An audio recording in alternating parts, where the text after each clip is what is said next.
I was almost 6 years old when my parents decided to leave. I don't even remember landing in Sweden. People usually do not leave if they're not being forced, and it leaves traumas. I believe that there are sentiments in the societies that has grown that back then, if you express them, people would say that's not right.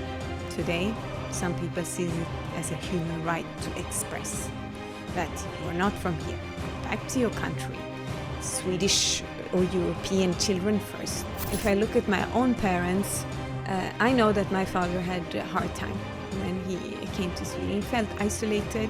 We have societies that close doors for people who actually wants to become a part of the society. If we look at both in the European Union and globally also, the inequalities are growing. If you have a certain color of your skin or you have a certain name, you are more likely to be denied a job or a certain kind of housing than if you had another background or another name. That shows that we have obstacles, we have discrimination, we have racism on the labor market that needs to be addressed. Evin, thanks a lot for being here today. Thank you very much for having me. And let's start directly with the substance. In the European Union, the number of illegal migrants entering the Union is decreasing, but on the other hand, politically, there seems to be still a strong focus on security and this need also of remigration. So what is your thought on this? Why is this happening? I think that first and foremost, the Geneva Convention is there to ensure that all those people that are in need of help needs to get the help that they need. And we should not forget where it comes from. It came to place after the Second World War due to the horrific actions against the Jewish people. And then Europe said that never again. So the convention is very much important. At the same time, it is important to ensure that those that are in need of help are receiving the help. But if you get a no, then that also needs to mean something. And unfortunately, today only 1/3 of the decisions that ends up with a no are being executed. Mm-hmm. And is it so easy to distinguish between what really needs help in terms of international protection and what is like more an economic problem, an economic and societal issues? Like, is it so easy to draw a line? I mean, I think you will get different answers depending on who you ask. If you ask the far right in the European Parliament, they just don't want people like me here in the European Union. If they could decide, all of us will be thrown out of the European Union yesterday even. But for me, it's important to ensure that we live up to our international commitments. So those that are in need of help must receive the help at the same time as those who get a no also needs to return back to where one are from. So we need to distinguish between those who have the right to stay and those who have another answer on their But for request. example, escaping from a difficult economic situation, if it's not in the framework of international protection for you, is not enough to enter the European Union at the moment? I would say that right now, if all the 27 EU member states took their share of responsibility, EU could take bigger responsibility. Unfortunately, we live in 2026 and still some of the member states refuse to take their share of responsibility while other countries have taken a lot of responsibility. And when people and when new citizens come to the member states, the EU member states, they also need to know that they come to a new country and they will also get the help to become a part of the new country. So all the countries need to have the possibility to help those. So in that sense, for those who have taken their share of responsibility for a long time, they need to get help from those who haven't. And then there also needs to be, of course, priority between who are getting help first. And I believe that those coming from countries where the bombs are raining down on them, they need to receive the help. Mm-hmm. And considering like the member state who took the largest share of responsibilities, are there like some concrete numbers that can really show the positive possible impact of migration on our society? As far as I know, I mean, most of the EU member states in a couple of years will need more people in order to make it. And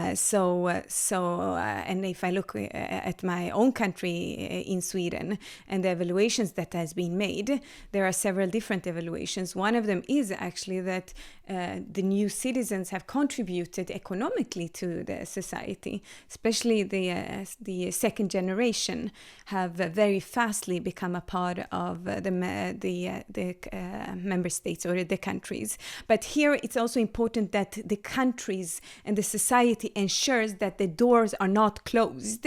So on one hand, we need to be prepared. On the other hand, we also need to ensure that the doors are open into the society. You mentioned before the solidarity between the member states, and now in theory with the new pact on migration and asylum, there is a solidarity mechanism. But in practice, I read that last year, for instance, the Commission proposed that 30,000 people should be relocated to other states. And then in reality, it was much less that happened. So why, now that we have a regulation in place, does it still not help to have the solidarity in practice? It's all about enforcement, and it's all about to ensure that all the EU member states takes their share of responsibility, and the Commission understand that they have the power to actually push the member states to comply with EU laws.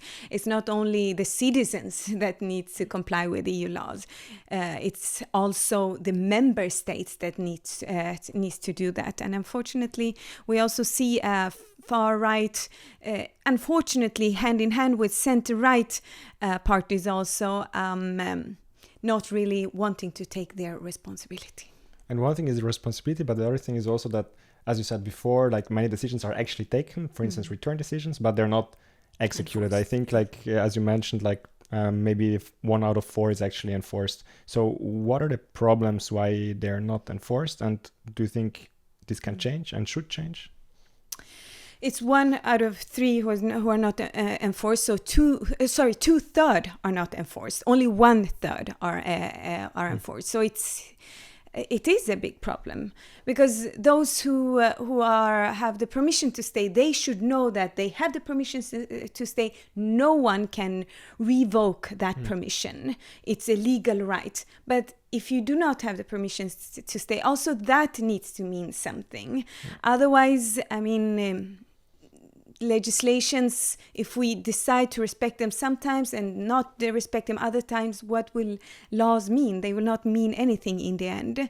And I think there are different reasons to why they are not being enforced in the different member states. So we need to look at what the reasons are in the member states and ensure that that's addressed. Mm-hmm. You yourself came as a kid from Turkey to Sweden. Yeah. Can you tell us a bit about how the process was at the time and how it impacts you now and your positions now? I was almost 6 years old when my parents decided to leave. We are Kurds from the Turkish parts.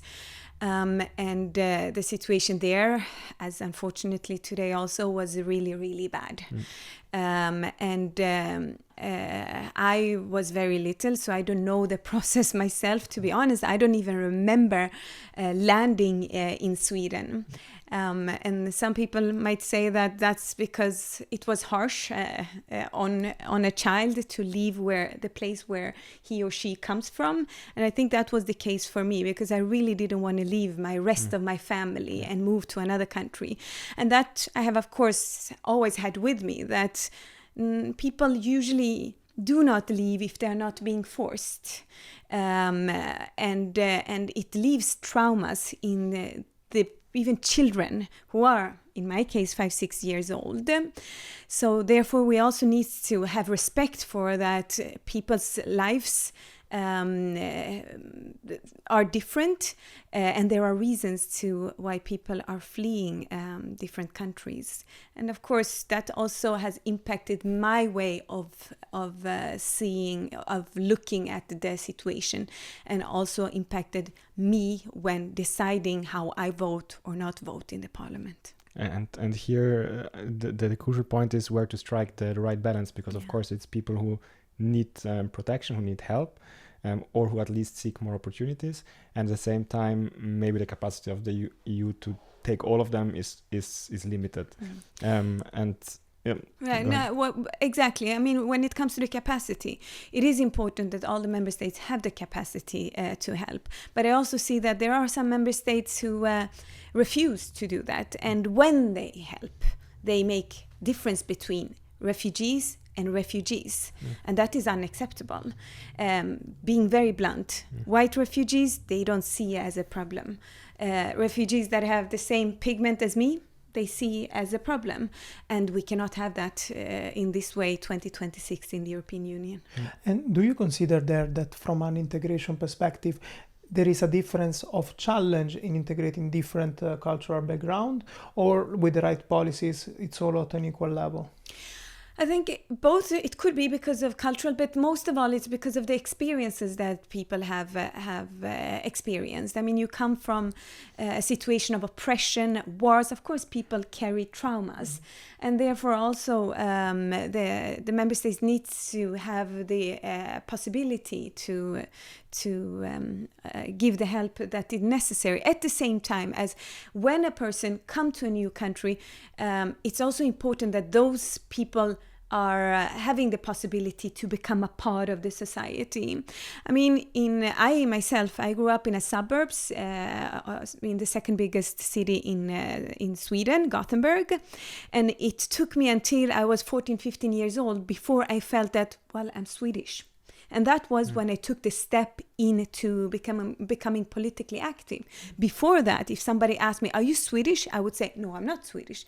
And I mean, when I'm thinking back at that, it really breaks my heart, because there are still children living in that perception of, I live in this country, but then I'm not part of it. Yeah, and this also contributes to a feeling of social isolation, which is then a vicious cycle. And like for yourself, indeed, in Sweden is one of the most advanced EU member states under several social and civil rights perspectives. So do you feel also Sweden could do way more on integration? Definitely. I remember when I was, I think, 14, 15 or around that age. We live in some countries there are social housing. In Sweden, we don't have that kind of social housing systems. We have municipality-owned buildings or private-owned buildings where everybody can apply for apartments. You can be millionaire and you can be come from a socioeconomically challenged background, but you have both access to the same kind of apartments if you want. And my mother was applying for an apartment closer to the city center. And she always got no. And then she asked her friend to ask her husband, because her friend's husband was Swedish priest, or is a Swedish priest. And he called the same company and asked, and oops, there was apartments closer to the city center. And that for me showed that we have societies, including my own country, that close doors for people who actually wants to become a part of the society. Also, my father, he educated himself to socionomist, so social worker in Sweden. At the first interview he was at, they asked him, so what is your view on women? I can promise, if he was white, he would not have got the same question. And there I think like one of the issues is that you have an half integration process, which then is also politically exploited, in the sense that you, for example, let migrants to come, but you don't really put the full effort to integrate. Then it leads to social isolation, which then is exploited by putting on social media certain behaviors. Do you also feel is like that? Is this vicious cycle of lack of integration then being constantly exploited? Yeah, I think that there is definitely lack of giving possibilities. And of course, you can say that the individual have also the responsibility to apply for a job, to educate him or herself, and all of that. But we also know that if you have a certain background, if you have a certain color of your skin, or you have a certain name, you are more likely to be denied a job or a certain kind of housing than if you had another background or another name.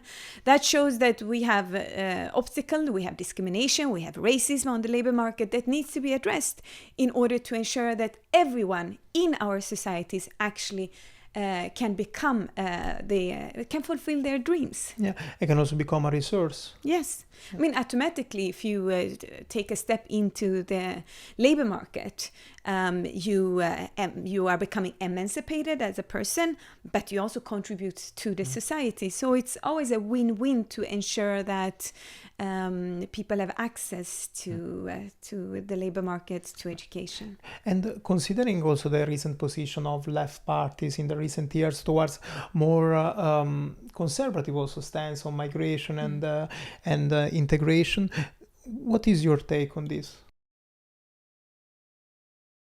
It looks that also like left political parties are moving towards being stricter on migration. Are they making out of this a political necessity?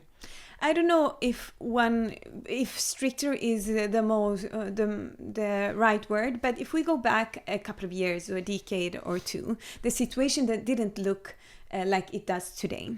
The challenges looked totally different, which meant that the policies that were conducted back then were maybe right for that time. But I think still that many forgot the inclusion part, to ensure to include the new citizens in the society. So if I would go back 10, 20 years and give one recommendation, that would be don't forget the integration and inclusion. Because otherwise people will, of course, when you're new in one country, you end up with people with the same background as you because that's more familiar. And you don't have the tools to enter the society. Society should be there and to give you the tools, because it will be a win for the society, it will be a win for the individual. For me, this problem of inclusion trickles very much down to the question of identity, because I think people are just afraid of people they don't know or people who might look a bit different to them. Do you think this fear of losing your identity is justified, and what can be done also to help people understand that it's not necessarily a danger to have other people within the society? Do you mean the people who live in the country or the new people? I mean the people who are already there. I think often just fear new people arriving. Yeah. Yes and no. Yes, it is true that some people might feel that, but there is also, I would say, situations where migrants are being scapegoated. A couple of years ago, I was out and knocking doors, as we do during election campaigns. I think it was national elections, if I remember it correctly. And I knocked on a door, and then this old lady opened the door, and I asked her, have you decided what to vote? And her first spontaneous reaction was, I'm not going to tell you. And I said, I'm not asking what you're gonna vote. I'm asking if you had decided. If you're not, I'm from the Social Democratic Party, and if you're questioning to me, I can answer them. And then we started to talk, and the first thing she said was actually what you just pointed out, the issue of identity but it came out through her saying, they come and take my laundry times. Because in these apartment, state-owned or municipality-owned apartments, you also have usually shared laundry places. And first, I thought a few seconds, and then my next question was, has that never happened before? And we started to have a conversation. We ended up the conversation with that this old lady had a very low pension. She could barely make the days, weeks, not the month for sure. She barely had money to pay the apartment, the food, etc., etc. So it boiled down, at least in this case, and I think in many cases, to that people feel that my situation is not good, and they come and either they take my job or they do not work. It's illogical because it's two different things, not work or not or take your job. But that's the sentiment sometimes. And because in Sweden we've also seen a bit of a shift towards this more strict view of migration, a bit more conservative. You think that the reason for this is that people are in general less well off economically, and that therefore this is a fertile ground to be discriminatory against strangers? I think in Sweden, most of people are welcoming towards stranger or whatever we want to call it. But people also want to feel that the society can handle the challenges that are in the society.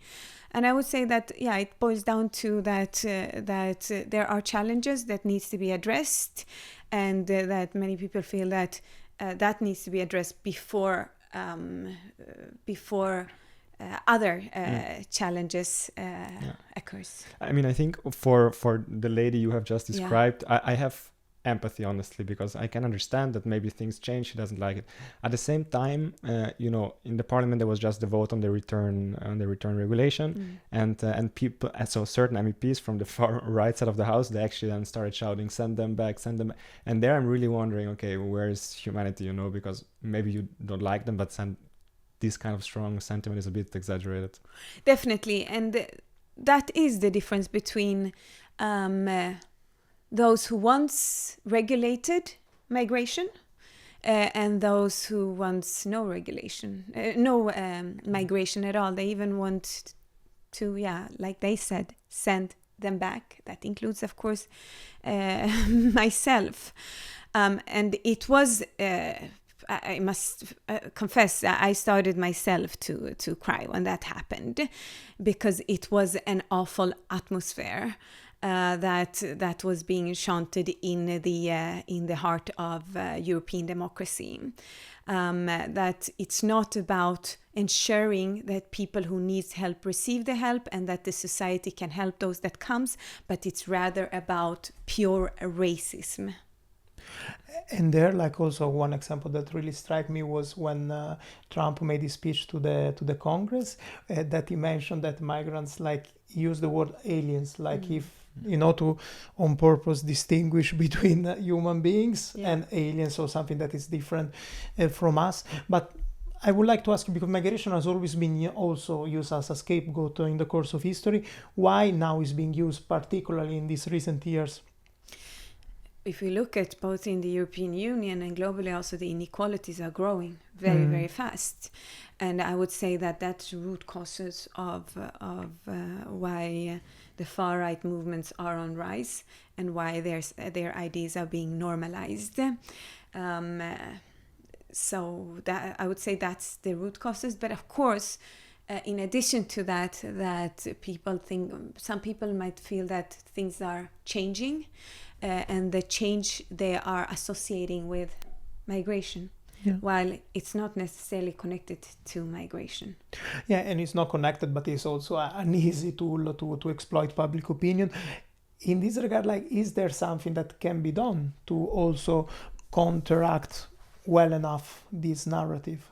I mean, as a social democrat, I believe that what we need to address are the socioeconomic challenges and inequalities that we see are growing. If we do that, those far-right sentiments, those far-right arguments will be minimized.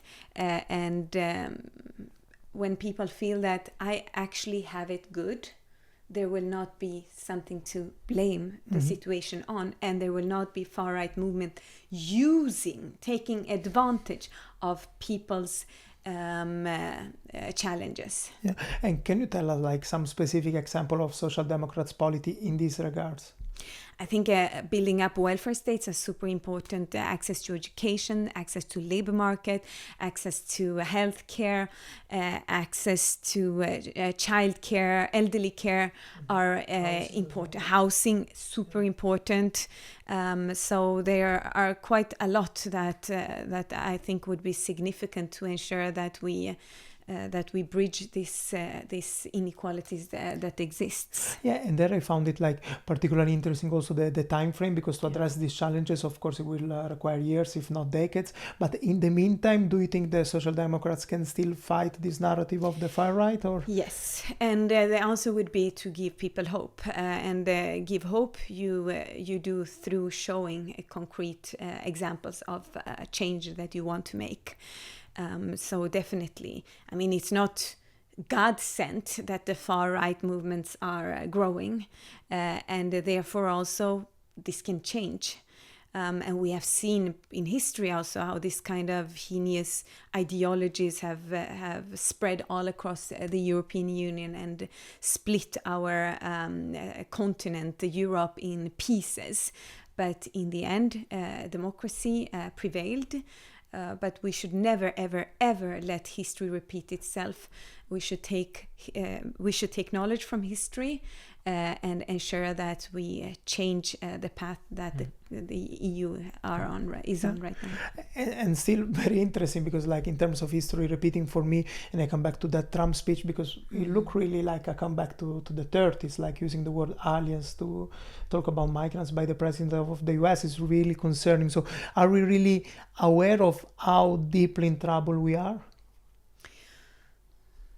It depends on what you mean with aware. Some of us, I would say, are very aware. 2006, I was running for a public public position for the first time. I back then was getting letters where it says, "You are not Swedish. Swedish children first. Go back to your country," etc., etc. Today, 2026, and until even today, but 2026, 2024, and a couple of years before that also, I got letters after letter, even letters sent to the EP address, the parliament address.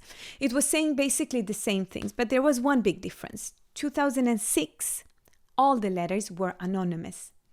2024, 2025, 2026, none of them are anonymous. It has become almost like a human right to say that you don't belong to us.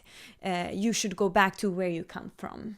I mean, my brother, my youngest brother, is born in Sweden. What is he? Is he Kurdish or is he Swedish?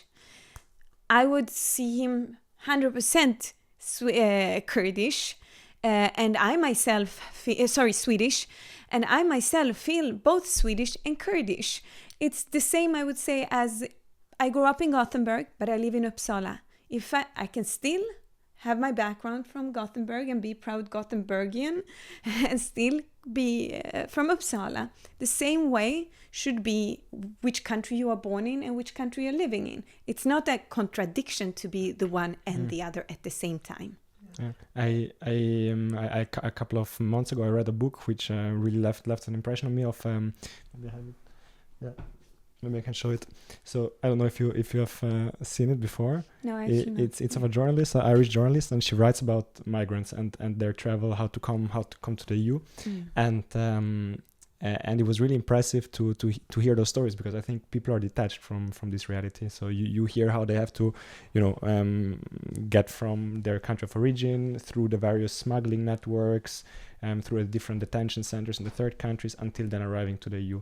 And then, exactly as you described, even when they make it, there is this sense of a bit derooting from their reality and not really getting into the reality. So I think it's a really important tool to also work through these stories. Definitely, it is very, very much important to do that. Everybody have their background, everybody have their stories, the reasons of why they needed to leave, and why they are in the new country they are in. And when they come to the new country, the only way we can ensure that we keep the society together is that when the person have the right to stay, you say you're part of the society and you're part of us, so that people do not feel, I live here, but I will never be accepted, like I felt. Yeah. I have a friend who, his mother told me when he was very, very little, he came home crying, and his mother is Swedish and his father is from Middle East, and he came home crying, and his mother asked him what happened, and then it showed that his teacher have told him, you are not Swedish. Even though your mother is Swedish, you are not Swedish because your father is from Middle East. And for him, it was confusing because he grew up with his mother. She's white, Swedish. And he was also 5'6", I think, when she told me that he was. And if even a child who is born in Sweden, have a mother who is Swedish, white Swedish, is being told you are not Swedish because one of your parents is not born here, is being told that you are not a part of this society, you can imagine how other children feel and grow up. And if you grow up like that, you will always feel that you're not part of it and you will not do your best to deliver to the society. And also here, indeed, if we consider terrorism, for example, I have done several studies that the majority, of course, comes from not just a low-income background, but also a background of social isolation. So if this social isolation reinforces also from a security perspective, paradoxically, you are creating more the issue that you are claiming politically that you want to fight at the end. Yeah. I mean, we have different kind of terrorism. We have right-wing terrorism, and then we have Islamic terrorism and so on. But what, in the end, we see in both is that a sense of belonging and sense of not being a part of the society. One, because of where you come from, and also socioeconomic on it. The other, because of socioeconomic reasons or other reasons. So when you look at extremism always gain on people's need to belong. Mm-hmm. It applies also, I mean, moving to Italy to criminal organization is exactly the same. They don't feel represented by the government, they feel isolated, so they gather around the group with the same ideology, and then in the end. But now I would like to come back 1 second just to economics and numbers, like claiming indeed from a pure economic point of view, the European Union is aging, so we will really need like young labor force, and also to reverse the fertility rate, which is something, of course, that right-wing parties, extreme right-wing parties, are not mentioning in the narrative. Could this be an angle to push a bit more? To push towards... To push more, like in the sense that politically also European Union without migrants cannot in the short term sustain itself at the end, which is just a concrete reality. Yeah, I mean, that's also being highlighted, and that's why there are discussions about labor migration also. Many people, or some people at least, take Canada as an example. And honestly, Canada is focusing mostly on labor migration, but not really taking their share of responsibility when it comes to refugees with background from wars and conflicts, like Europe has done. We have, I would say, in bigger extent, taking responsibility for people in need, which of course is our responsibility according to international law also. But if more people, more countries took their responsibility, then also more people would be able to get the help that they need. But there is a discussion also in the European Union about how do we ensure that we make it easier with labor migration. However, we also need to ensure that the labor laws in the European Union are at the same time strong, so that it's not being undermined by unserious employers. Mm-hmm. Don't you think that it's also a bit problematic to incentivize this legal migration, because in the end then we attract the brightest, the best educated people from third countries, which might be needed in those third countries to build up the states better? I mean, brain drain is, of course, important that we ensure that we don't contribute to in countries that are in need of their own citizens to stay. So there needs to always be a balance on this. Of course, Europe needs to be open to innovation, to development, and kind of people who want to contribute to it. But looking at the Eastern Europe, for example, we see that there are some brain drain taking place, which in the long term will not be good for those countries, and also in that sense affect. But to remain for a moment with the relations to the third countries, I think now there's a lot of discussion that the EU needs to make agreements with third countries, either that they already block the migrants and not let them to the EU, or try to then return the migrants to certain third countries, which might not even be the countries of origin. How do you see these developments? I think that in those cases where there are agreements with third countries, the agreement needs to ensure that it respects international law, it respects human rights. So it shouldn't be whichever country. So the basic the basic respect needs to be there. But of course, there are those on the far right side who doesn't care which country is the third country. They just want to stop people from coming to the European Union. But are agreements like this already being made? Maybe you know a bit more from the day-to-day negotiations. Are return hubs being established, or is it still just a promise which maybe at some day will happen? I think that would be the Commission's work to start working on it. To be honest, I really do not know the details on it right now. But wherever these return facilities are being placed, it is important to ensure that fundamental rights are respected. The Parliament's position, the first position the Parliament took before going into negotiation was awful. It took away, it deleted rights as education for children. It deleted right as emergency health care. It deleted the right to freely be out in open space. I was shocked, to be honest, by the first proposal, but that was done by, unfortunately, EPP together with the far right, with instead of focusing on having some kind of an agreement with the pro-democratic, pro-European forces, the EPP party decided to go hand in hand with the far right. And that's exactly the question I was going to make, because it means that basically the center right chooses to go with the far right. So maybe you can tell us a bit if these negotiations were crazy, because the ideological divide is so far apart that. I was not one of those who negotiated, but of course I was following it very closely. The main rapporteur was Renew, a liberal. As far as I understand, is that the EPP decided to go behind the back of the main rapporteur and make a deal with the far right. That's a shame. It also showed once again that the EPP decides when they want to go with whom, and that they are not worried about normalizing far right sentiments and far right parties.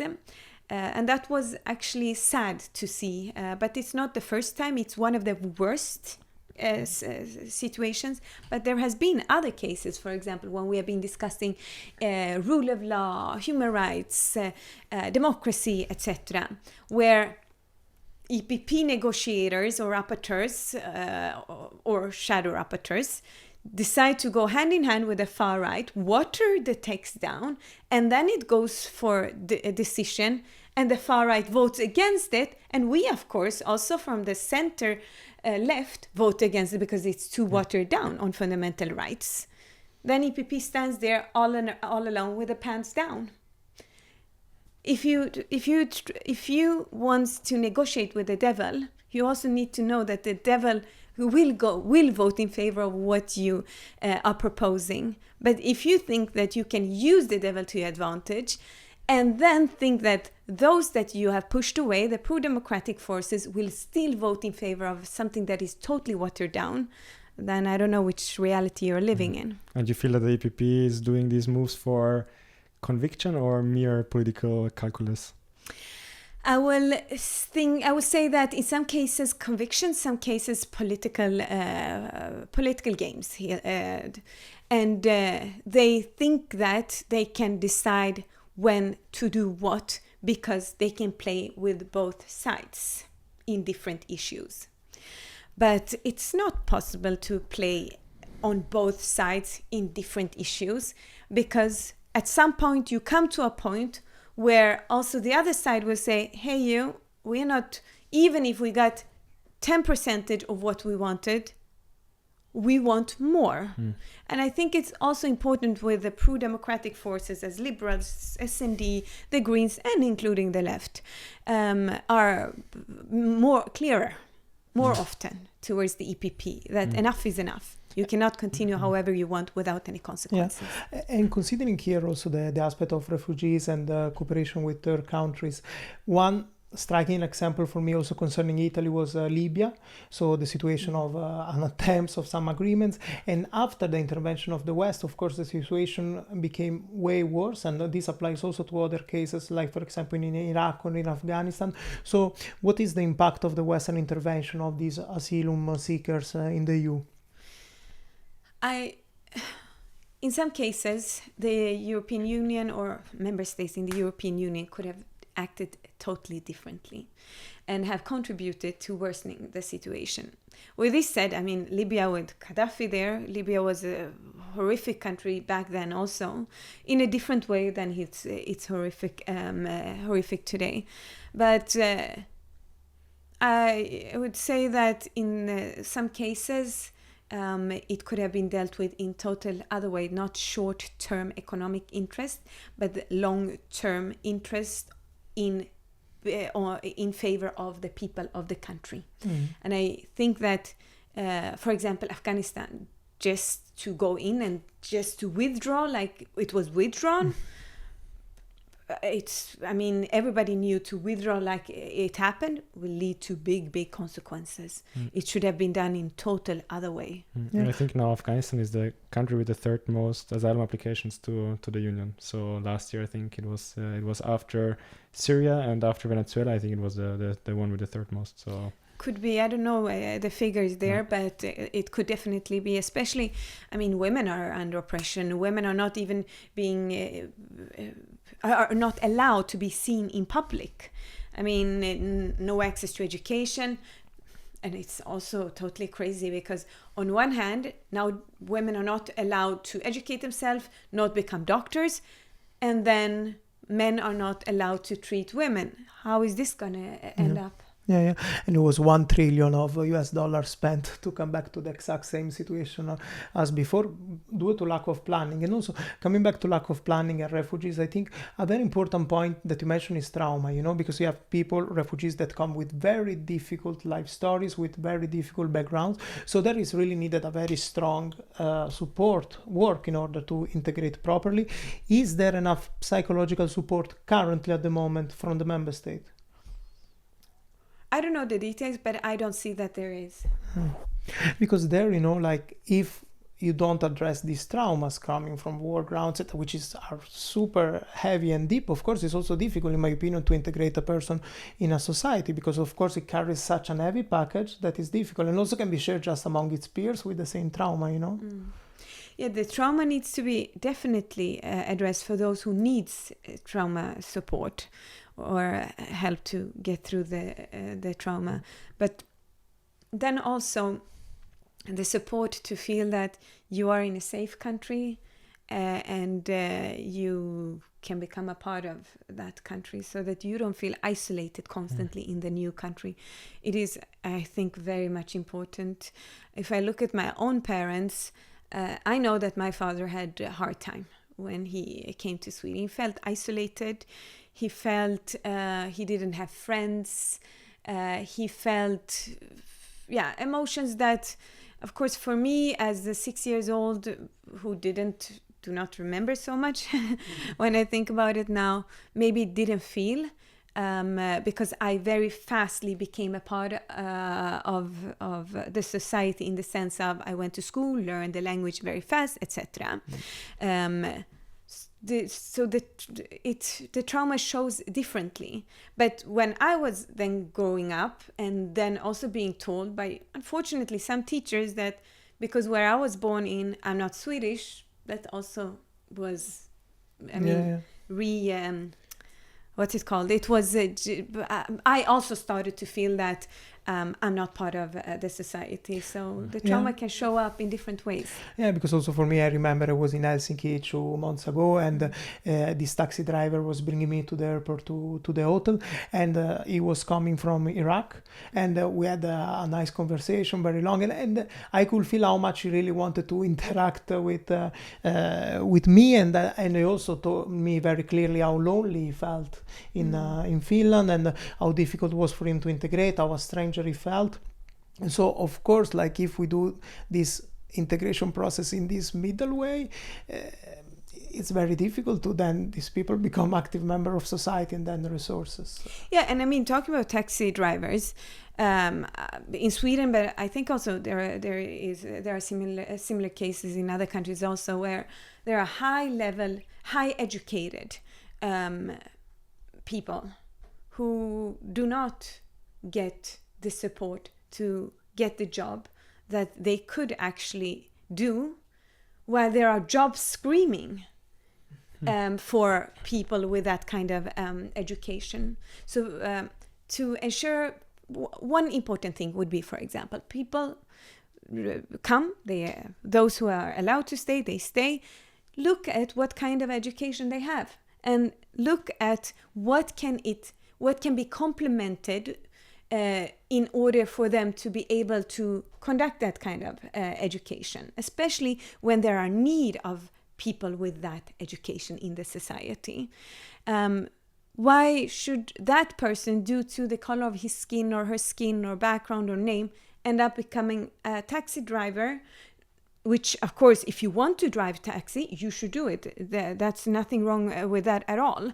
But if you have another education that you want to actually work with, why not being allowed to do that? Yeah, of course, like to make people really express their potential to the fullest. If you want to be a taxi driver, you do that. If you want to, if you have been educated to be a doctor, then the society should help you also to do that, especially again when there are jobs that are screaming for people.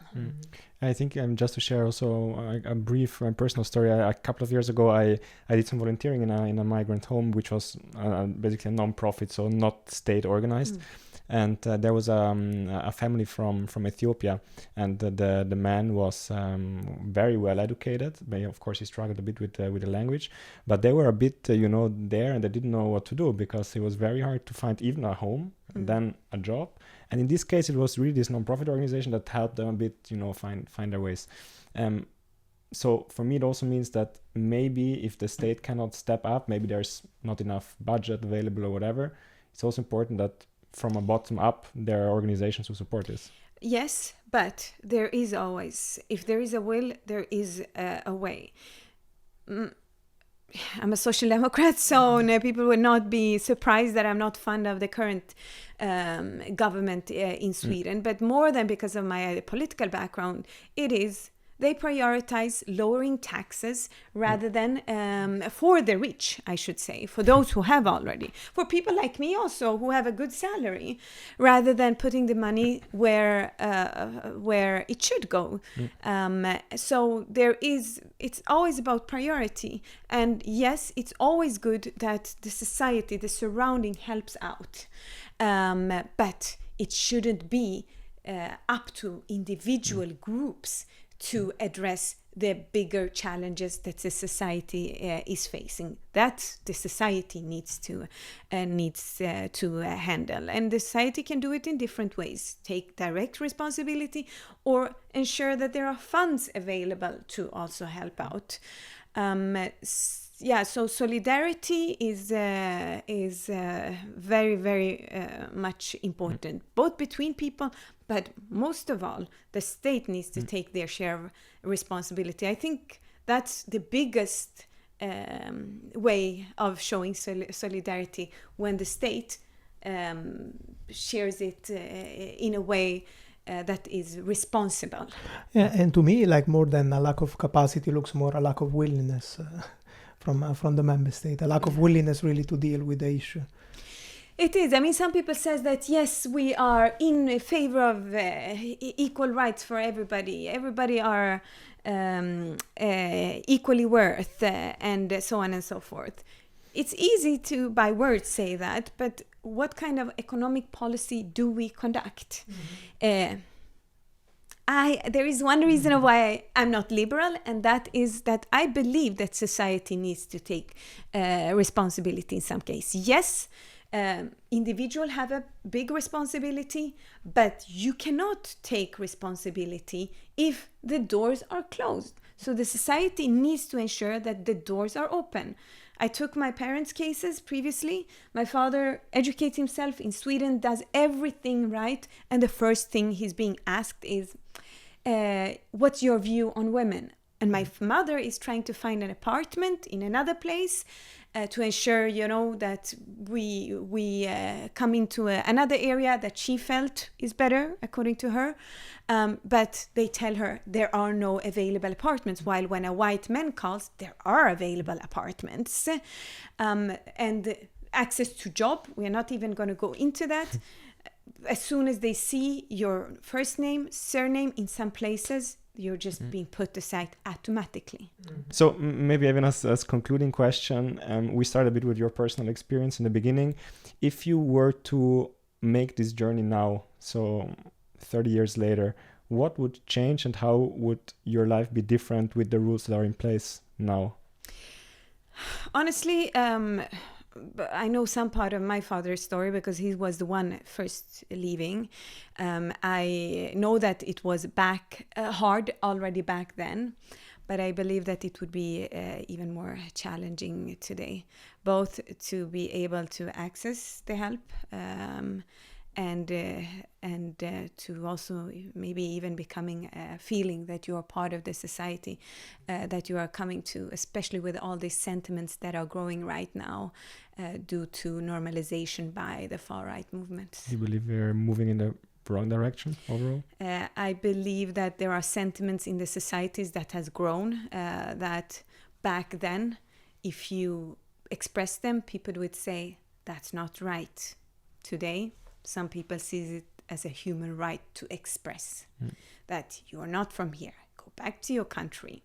Swedish or European children first, etc., etc. Yeah, and to conclude, do you see a reason of hope in nowadays Western world, looking at how aggressive migration policies are being, that the situation will change in the next years? It totally depends on the developments. I mean, in my own country, I see some hope. We have elections the 13th of September this year. So yes, very soon. I think if there would be a change in government, it will, of course, be change in policy on how we treat each other in the society, that those who live in the country are Swedish. I mean, we have the far-right movement in Sweden who basically says that people like me can never become fully fledged Swedes.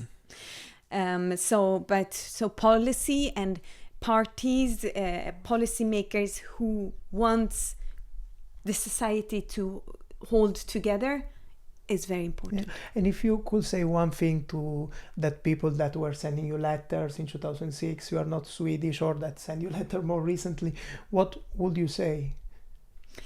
I actually feel sorry for them, because there needs to be something really deep inside to take the step to send the letter, even to feel that this is a human right.